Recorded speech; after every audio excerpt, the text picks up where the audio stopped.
Well, hello, my CSEA brothers and sisters, and welcome to Fridays with Ben.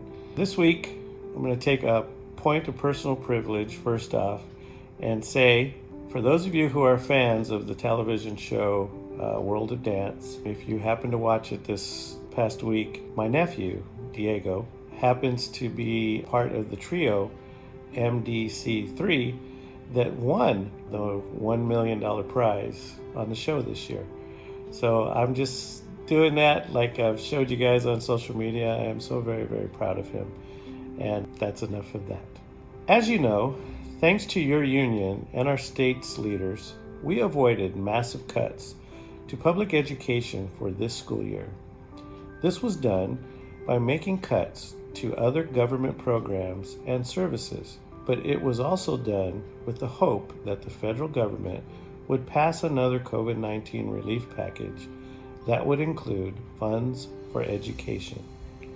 Well, it doesn't look like that relief package will be coming anytime soon. But even if it does, the long-term prospects for keeping school funding levels stable are slim because of our slowed down economy. CSEA believes California schools deserve a stable, reliable source of funding that is much less susceptible to fluctuations. That's why we have endorsed and are supporting Prop 15 this November. Prop 15 will increase funding for K through 14 and local government services by $12 billion per year. It does this by requiring commercial and industrial properties to be taxed based on the current market value. It won't raise taxes for you or for small businesses. It only raises taxes for large corporations that aren't paying their fair share. Now, I, like you, love going to Disneyland, but Disneyland is a perfect example of how unfair our state's property tax system has become, and how Prop 15 will make it right. Many big companies like Disney pay property taxes based on what their land was worth more than 40 years ago. Disneyland pays property taxes based on what its land was worth way back in 1975.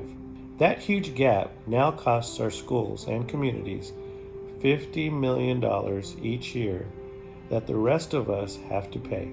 In fact, while Disneyland enjoys its tax breaks and our schools are shortchanged, Disneyland ticket prices have increased 1,800% in that time. That's just one of the many examples of how we are paying more so these billion-dollar corporations can pay less on their property taxes. In the last 42 years, the percentage of property taxes paid by California residents has increased from 55% to 72%. I know mine have. That right there shows that we are paying more to live in our homes and rentals, while big corporations are paying less for their warehouses and office buildings. Prop 15 will restore balance and protect homeowners and renters by making corporations pay their fair share for our schools, healthcare, and essential services. Right now, California schools rank 39th in per pupil spending and dead last with the largest class sizes in the nation. And now, our schools are facing budget cuts and staff layoffs. Prop 15 is needed, now more than ever. We are facing uncertain times in so many ways right now, but by voting yes on Prop 15 this November, we can give our students, their families, and our dedicated school employees the stability they deserve. This election is critical in so many ways, so please be sure to register to vote if you aren't registered already, and get involved by volunteering to make calls for the candidates and issues you support, like Prop 15. So once again, thank you, brothers and sisters. Take care of one another. We will get through this together. So keep smiling and see you next week.